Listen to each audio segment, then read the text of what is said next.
Hello नमस्कार साथियों, आप सभी कैसे हैं। आप सभी का आपके अपने YouTube channel Anoop stream at 2.0 classes पर स्वागत है।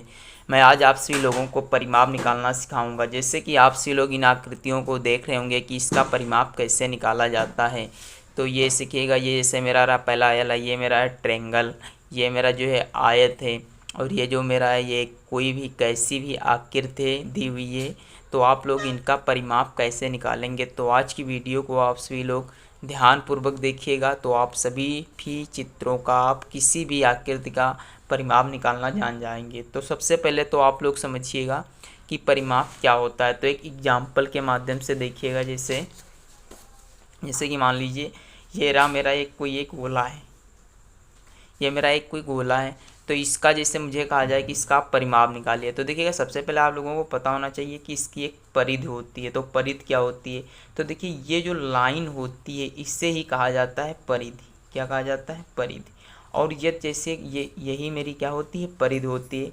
अब देखिए जैसे मान लीजिए मैंने यहाँ से चला, यदि यहाँ से कोई भी ये लाइन खींची गई है, भले ही ये गोल रूप में है बट है तो ये लाइन ही। तो देखिए ये यहाँ से खींची हुई जब ये एक चक्कर पूर्ण कर लेती है तो इसे ही कहा जाता है परिमाप। क्या कहा जाता है, परिमाप। तो आप लोग ये इतना समझ गए होंगे कि परिमाप और परिधि क्या होती है। और आप सभी लोग जानते हो कि ये क्या होता है, इसे केंद्र कहा जाता है, और इसे क्या कहा जाता है, ये जो होती है व्यास कहा जाता है। इसे क्या कहा जाता है, व्यास कहा जाता है। फिर देखिएगा जो ये जीवा होती है हमारी, इसे क्या कहा जाता है, इसे जीवा कहा जाता है। तो आप सभी लोग इसे लिखना चाहें तो अपनी कॉपी पर नोट कर सकते हैं कि जीवा किसे कहते हैं, इसे ही जीवा कहा जाता है। यदि आपसे पूछा जाए कि सबसे बड़ी जीवा का नाम बताइए, तो आप लोग बता सकते हो वृत्त के व्यास को ही सबसे बड़ी जीवा कहा जाता है। जिससे मान लीजिए इसका मैंने नाम दे दिया ए बी, तो ए बी जो है क्या है, सबसे बड़ी जीवा होती है। तो आप लोग समझ गए होंगे कि जीवा क्या होती है। और इससे पूछा जाए कि आपसे चाप क्या होती है, तो देखिएगा इस केंद्र से जो ये लाइन खींची जाती है इसे ही चौप कहा जाता है। क्या कहा जाता है, चौप कहा जाता है। तो आप लोग इतना समझ गए होंगे कि चौप क्या होता है। अब देखिएगा इन सवालों को। तो आज की वीडियो में आप सभी लोगों को बताऊंगा कब परिमाप क्या होता है और परिमाप कैसे निकाला जाता है। तो देखिएगा जैसे कि मेरा पहला क्वेश्चन है ये,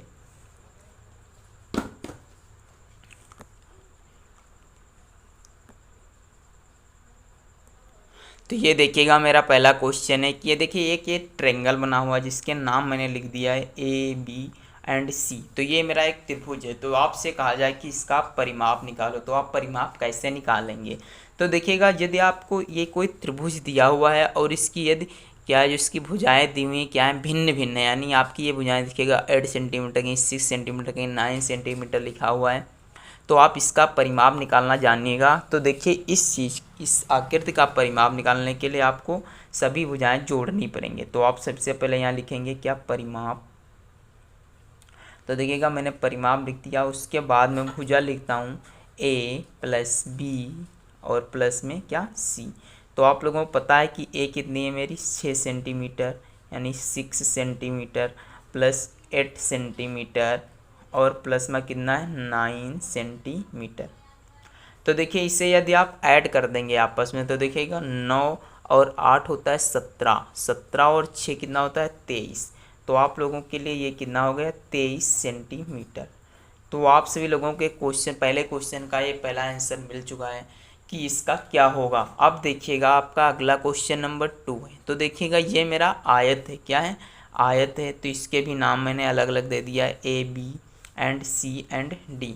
तो आप लोगों को आयत की एक खास बात पता होगी, जैसे कि आयत क्या होता है। देखिए आयत की परिभाषा पूछा जाए तो आयत की जो होती है, आमने एंड सामने की भुजाएं क्या होती हैं, बराबर होती हैं। तो देखिएगा यदि ये 10 सेंटीमीटर है तो ये भी होगी मेरी कितनी, 10 सेंटीमीटर। और यदि ये 5 सेंटीमीटर भुजा है तो ये भी कितनी होगी, 5 सेंटीमीटर भुजा। अब देखिएगा इसका परिमाप निकालने के लिए एक फार्मूला है। तो आप लोग लिख सकते हो यहाँ पास क्या, कि आयत का परिमाप। तो देखिएगा जो आयत का परिमाप होता है इसका सूत्र होता है 2 कोष्टक में लंबाई एंड चौड़ाई। क्या होता है, 2 कोष्टक में लंबाई प्लस चौड़ाई होता है, ये होता है परिमाप का सूत्र।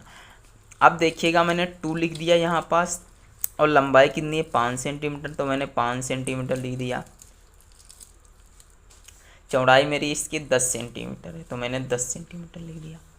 अब देखिएगा क्या करना है, अब आप इसे देख सकते हो 10 और 5 कितना होता है 15, और 15 की यदि हम गुणा 2 से कर देंगे तो 2 गुणे 15 बराबर कितना आएगा 30 सेंटीमीटर। तो ये रहा मेरा आयत का परिमाप, यानी आयत का परिमाप निकालना चाहें आप लोग तो वैसे भी आप ये जोड़ना चाहें तो जोड़ लीजिएगा। देखिएगा 10 10 20 5 25 5 30, यदि आप जोड़ कर भी लिखें तब भी कोई बात नहीं है। और यदि आप फार्मूला से लगाना चाहें तो ज़्यादा बेटर रहेगा कि आप सभी लोग फार्मूला से लगाएं।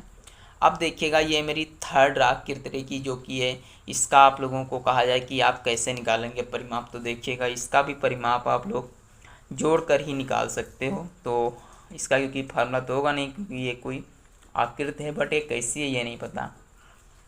तो देखिएगा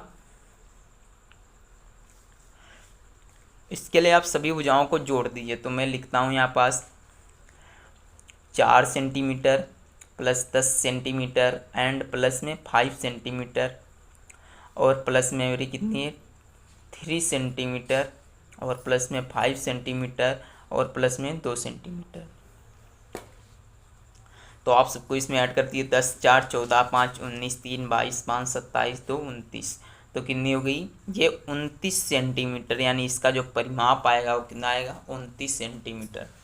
तो आप सभी लोगों को इन आकृतियों के बारे में पता चला कि आकृतियाँ क्या होती हैं और इस आकृति का कौन सी आकृति का क्या नाम है। तो आप लोग आई होप समझ गए होंगे। तो इस प्रकार से आप किसी भी आकृति का दिया हुआ हो उसका आप परिमाप निकाल सकते हो। तो आप सभी लोगों को वीडियो अच्छी लगी हो तो हमारी वीडियो को लाइक करें एंड चैनल को सब्सक्राइब करें। वीडियो देखने के लिए धन्यवाद। जय हिंद, जय भारत।